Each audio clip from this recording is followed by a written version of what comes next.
Hello students, how are you? कैसे हो आप लोग? चलिए आज स्टार्ट कर लेते हैं। एक छोटा सा टॉपिक है, फटाफट कंप्लीट कर लेते हैं। That is sex determination. Okay, कि अगर किसी ह्यूमन बीइंग में या किसी ऑर्गेनिज्म में सेक्स कैसे डिटरमाइन होता है, कि वो जो ऑर्गेनिज्म है, या अगर हम ह्यूमन बीइंग के बारे में स्टडी कर रहे हैं तो जो ह्यूमन बीइंग का जो बेबी है, जो ऑफस्प्रिंग है, वो मेल होगा या फीमेल होगा, ये कैसे डिसाइड होता है। इंपॉर्टेंट है, बोर्ड के पॉइंट ऑफ व्यू से अच्छे से इसका एक नोट बना लीजिएगा with the diagram given in your NCERT. Easy सा है, कोई ज़्यादा बड़ी बात नहीं है। एक शॉर्ट नोट ज़रूर बना लीजिएगा, 2 मार्क्स में आने वाला क्वेश्चन है, इंपॉर्टेंट है। ठीक है, इस पूरे चैप्टर में हमने अभी तक जो पढ़ा है उसमें सबसे ज़्यादा इंपॉर्टेंट या तो ये सेक्स डिटर्मिनेशन वाला टॉपिक है, या 2-3 जो छोटी छोटी डेफिनेशन, जैसे जीन की डेफिनेशन हो गई। ठीक है, तो इस तरीके की मेंडल के लॉज भी है ना, वो उनके आउटकम्स जो हैं उनको थोड़ा बहुत कभी अगर डिस्कस किया जाता है। जैसे अगर कोई आपको क्रॉस वाला कोई एग्जांपल दे दिया, मैंने आपको शायद प्रीवियस लेक्चर में बताया भी था कि आई कलर है, अगर पेरेंट्स के ये आई कलर हैं तो उनके जो ऑफस्प्रिंग्स हैं उनके आई कलर क्या हो सकते हैं। इस तरीके का केस स्टडी बेस्ड जो क्वेश्चन है वो आ सकता है मेंडल के एक्सपेरिमेंट्स पे। एज इट इज़ डिट्टो जो आपकी बुक में है मेंडल पे, वैसा क्वेश्चन मैंने नहीं देखा है पिछले 4-5 सालों के पेपर में। ओके, तो वो देख लीजिएगा। अगर आ भी जाए तो उसमें सेम वही कैरेक्टर नहीं होते जो आपकी बुक के अंदर जो मेंडल ने जो कैरेक्टर कंसिडर किए, वैसा उसमें कुछ चेंज होता है। ठीक है, तो वो थोड़ा सा आपको रीजनिंग टाइप जैसे होता है ना, वैसा कुछ पढ़ना पड़ेगा लॉजिक लगा के। और ये जो सेक्स डिटर्मिनेशन वाला टॉपिक है, ये डायरेक्ट एज इट इज़ आपकी जो बुक में है वैसा ही आपको लिखना है, और हार्डली 4 to 5 लाइन का एक्सप्लेनेशन देना है। ठीक है, डायग्राम जरूर बना देना अभी जब भी आप ये सेक्स डिटर्मिनेशन का अगर क्वेश्चन आता है। This is must to draw the line diagram. Line diagram ही है, ठीक है।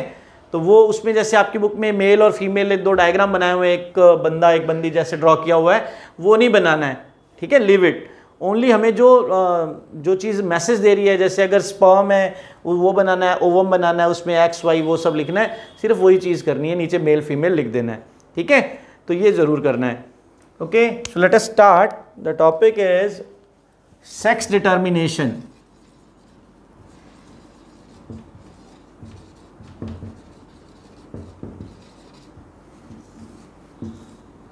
ठीक है, अब ये है कि जो ह्यूमन बीइंग में जो ऑफस्प्रिंग्स होते हैं उनका सेक्स कैसे डिटरमाइन होता है, कि जो बेबी होने वाला है, ऑफस्प्रिंग जो नया ऑफस्प्रिंग आने वाला है after the execution of the sexual reproduction process, तो वो मेल होगा या फीमेल होगा, वो बॉय होगा या गर्ल होगा, ये कैसे डिटरमाइन होता है।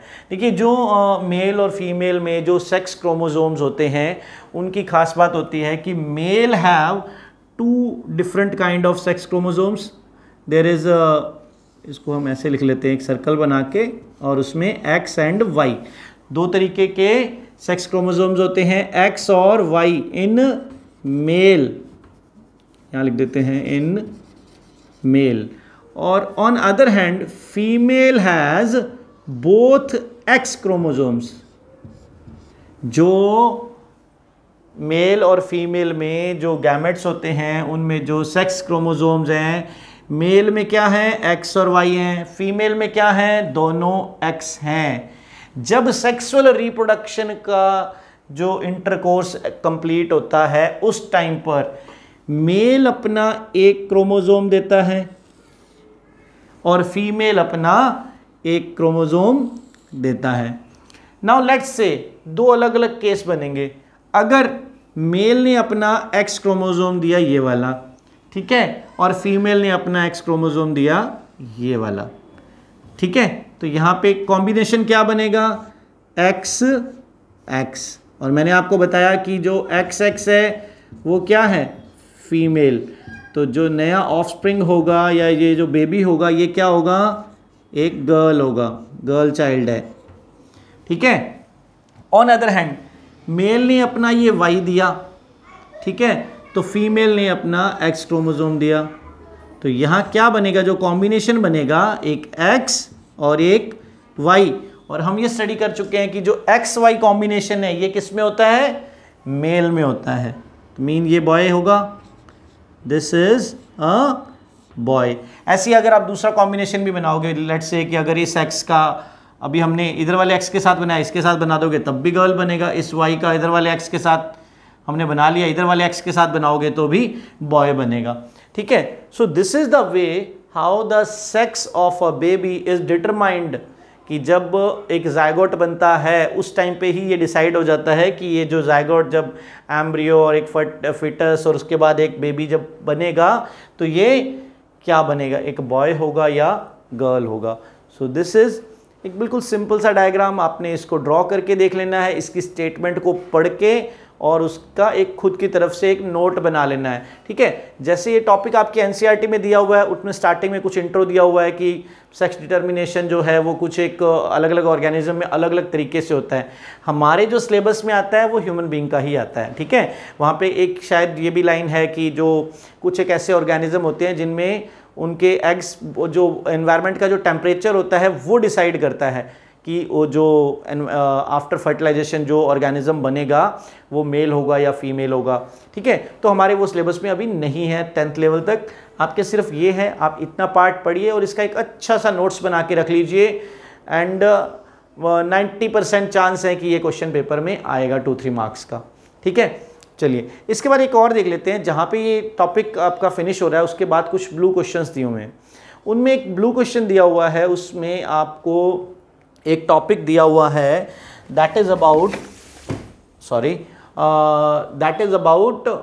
द ब्लड ग्रुप, ठीक है। रिलेटेड टू ब्लड ग्रुप की एक बेबी, एक फीमेल है उसका ब्लड ग्रुप O पॉजिटिव है और जो मेल है उसका ब्लड ग्रुप A है, और उनका जो बेबी गर्ल है उसका ब्लड ग्रुप जो है वो O आ रहा है। देन हम कैसे ये बता सकते हैं कि कौन सा ट्रेट जो है वो रिसेसिव है, why the girl having O blood group, okay, so and so blood group कैसे डिसाइड होता है उसके ऊपर भी समझ लीजिए। How blood group is decided, या फिर ब्लड ग्रुप कैसे डिटरमाइन होता है, अबाउट ब्लड ग्रुप्स, ठीक है। चलो देखिए ब्लड ग्रुप, देखिए हमारे जो नॉर्मल जो ब्लड ग्रुप होते हैं वो क्या होते हैं, A blood group, B and O, ये 3 तरीके के ब्लड ग्रुप मेन है, बाकी जो है फर्दर इनके आगे कॉम्बिनेशन होते होंगे या जो भी है, ठीक है। तो अब देखिए इसमें A और B जो है ना ये डोमिनेंट ब्लड ग्रुप है, इनके जो आगे जो जीन्स बनाते हैं जो IA, IB, ठीक है, लिखने का जो तरीका होता है IO, ठीक है। तो यहाँ पर देखिए कि ये जो A और B ब्लड ग्रुप हैं ये डोमिनेंट होते हैं और O जो है इन दोनों के कंपैरिजन में रिसेसिव है। याद रखिएगा जो A और B हैं वो दोनों डोमिनेंट हैं और जो O होता है वो रिसेसिव है। तो अगर कोई पैरेंट, ठीक है, if the parent have one of the parent have A blood group and other has B, तो इनके जो ऑफस्प्रिंग्स होंगे, अब मैंने आपको बताया कि दोनों ही डोमिनेंट है और एक दूसरे पे, तो ये दोनों म्यूचुअल जब सेक्सुअल इंटरकोर्स से एक नया जब ऑफस्प्रिंग बनेगा तो उसका जो ब्लड ग्रुप है ना ये दोनों ही होंगे उसमें AB, ये AB ब्लड ग्रुप बनाएंगे, ठीक है। If the parent have A blood group and mother has female has B blood group, तो इनसे जो एक ऑफस्प्रिंग एक नया ऑर्गेनिज्म बनेगा उसका ब्लड ग्रुप क्या होगा, AB, ठीक है। अदरवाइज अगर A और O से नया ऑर्गेनिज्म बन रहा है तो मैंने आपको बता ही दिया कि जो A है, ठीक है, वो क्या है, अच्छा ये मैंने आपको बताया था कि जीन जो है वो हमेशा पेयर में लिखे जाते हैं, IAA, IBB एंड IOO, ठीक है। तो यहाँ पर देखो कि जब ये A और O जब डिफ्यूज़ होते हैं और नया ऑफस्प्रिंग बनेगा तो A डोमिनेंट है, तो यहाँ जो ऑफस्प्रिंग बनेगा उनका ब्लड ग्रुप जो डोमिनेंट है वही आएगा ना, तो A ब्लड ग्रुप आएगा। अगर B के साथ ऑफस्प्रिंग बन रहा है तो जो ब्लड ग्रुप आएगा वो क्या आएगा, B आएगा। लेकिन अब आपकी बुक में जो क्वेश्चन है उसमें ये है कि जो ऑफस्प्रिंग है या जो चाइल्ड है उसका जो ब्लड ग्रुप है वो O आ रहा है, Y। अब देखो वो कैसे, लेट्स से कि यहाँ पर इस A ब्लड ग्रुप और O ब्लड ग्रुप की वजह से जो नया ऑफस्प्रिंग आया उसका ब्लड ग्रुप है A, बट हमने मेंडल के अंदर 2 कैरेक्टर वाला जो पढ़ा था टॉपिक, सेकेंड लॉ जो मेंडल का था इंडिपेंडेंट असॉर्टमेंट वाला, तो उसके अकॉर्डिंग अगर देखें यहाँ पर लेट्स से कि इसका ये IA जीन आया, IA, एंड यहाँ से IO आया, ठीक है। तो जब ये IA और IO किसी O वाले से जब ये फ्यूज़ होके, लेट्स से यहाँ पे एक O ब्लड ग्रुप है, तो यहाँ पर अगर सेक्सुअल रिप्रोडक्शन का जो इंटरकोर्स है उस टाइम पे ये IA जीन आगे ना जा करके अगर ये IO वाला जीन आगे पार्टिसिपेट करता है सेक्सुअल इंटरकोर्स में, इधर से तो IO आना ही है, तो यहाँ पर रीज़न हो सकता है कि जो नया ऑफस्प्रिंग हो उसका जो ब्लड ग्रुप है वो O पॉजिटिव, O ग्रुप होगा, ठीक है। So this could be a reason. This part is visible in board, okay, yes visible, okay okay, ठीक है। So this is the reason, I repeat कि A और B दोनों डोमिनेंट होते हैं, O जो होता है वो रिसेसिव होता है। इनके जीन्स बना लिए IAA, IB, IB, IO, IO, ठीक है। अगर AB और AB दोनों डिफ्यूज होते हैं तो जो ऑफस्प्रिंग बनेगा उसका ब्लड ग्रुप AB होगा। अगर A या B दोनों में से कोई O के साथ डिफ्यूज होता है तो ये डोमिनेंट है, यही ब्लड ग्रुप बनेंगे। लेकिन आपकी बुक में जो क्वेश्चन है वो शायद A ब्लड ग्रुप वाला जो मेल है एंड फीमेल जो है वो O ब्लड ग्रुप से, और उनका जो बेबी चाइल्ड जो है वो O ग्रुप का है। तो वो कैसे, यहाँ पे हम तो ये पढ़ रहे हैं कि जो O है वो क्या है, रिसेसिव है, लेकिन मेंडल के लॉ को रिलेट कीजिएगा यहाँ पर, तो क्या होता है कि दो जीन्स जो होते हैं पेयर में होते हैं, आगे चल के जब ये एक जीन पार्टिसिपेट करेगा, लेट्स से जो ये A ब्लड ग्रुप था जो फादर का, इट मे बी कि इसके अंदर एक IA हो और एक IO हो, बिकॉज हो सकता है कि ये जो बना हुआ है ये एक इधर से IA ब्लड ग्रुप आया था और एक IO आया था।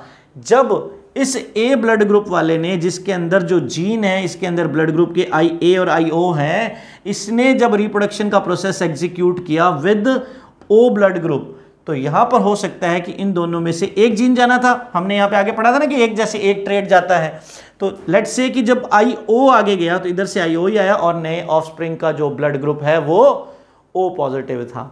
तो this is about blood group, ठीक है। और इस क्वेश्चन को अच्छे से बैठ के लिखिएगा, अगर फिर भी कोई डाउट हो यू कैन कॉल मी, ठीक है। स्टूडेंट्स अभी देखिए ये टॉपिक यहाँ तक हो गया, अब इसके आगे वाला जो है वो हम एवोल्यूशन के बारे में स्टडी करेंगे मेरे नेक्स्ट वीडियो में। इस वीडियो को ध्यान से देखिए, यहाँ तक के जो ऑल 3 वीडियोज़ हैं उनको रिवाइज कर लीजिए, एक बार देख लीजिए और NCERT में से ज़रूर पढ़िए एंड ट्राई दैट कि मेक अ गुड नोट्स, ठीक है। And while writing the answers, जो ब्लू क्वेश्चन के जो आंसर्स हैं आप उनको जब लिखते हो, answer should be precise and neat and clean. और ये नहीं है कि हमने गूगल ओपन किया और उसमें जो हमें स्टेटमेंट मिला बिना लॉजिक बिना सोचे समझे हमने उसका एक नोट बना लिया, ऐसा नहीं करना। लॉजिकली देखिए कि जो गूगल में आप लिख रहे हो वो रिलेवेंट आ रहा है, कहीं पे NCERT में कहीं रिलेट कर रहा है, ठीक है। Don't use those kind of words जो आपको एग्जाम में लिखा हुआ, अगर जो एग्जामिनर जो आपकी शीट चेक करेगा उसने थोड़ी गूगल पढ़ा हुआ है, ठीक है। कुछ ऐसा नया वर्ड लिख दें जो हमने कभी सुना ही ना हो, वहां पे आपके मार्क्स कट जाए भैया ऐसे, तो ये चीज़ की जिम्मेवारी आपकी खुद की है, ठीक है। So as much as you can use your NCERT for writing the answers, ठीक है। फिर भी अगर कहीं नहीं बने then talk to your teacher और otherwise take help from Google, ठीक है। फर्स्ट ऑफ ऑल NCERT को यूज़ कीजिए। ये जो अभी टाइम चल रहा है पैंडमिक का, यहाँ पर आपके पास बहुत सारा टाइम है, इस टाइम को अच्छे से यूज़ कीजिए एंड ट्राई दैट कि बिफोर एंडिंग ऑफ अक्टूबर, जो नेक्स्ट मंथ आएगा, अभी हमारे पास सितंबर चल रहा है, अक्टूबर तक आप अपना सिलेबस जो है वो फिनिश कर लें वंस, और उसके बाद में रिवीजन शुरू करें, ठीक है। यूज़ योर टाइम वाइजली, बहुत अच्छे से यूज़ कीजिए, बहुत ही अपॉर्चुनिटी है अच्छे मार्क्स लाने के लिए, ठीक है। So till then bye bye. Next video में एवोल्यूशन स्टार्ट करेंगे, उसकी एक रीडिंग लेके रखिएगा and don't forget to subscribe the channel. If you like then share. Bye bye.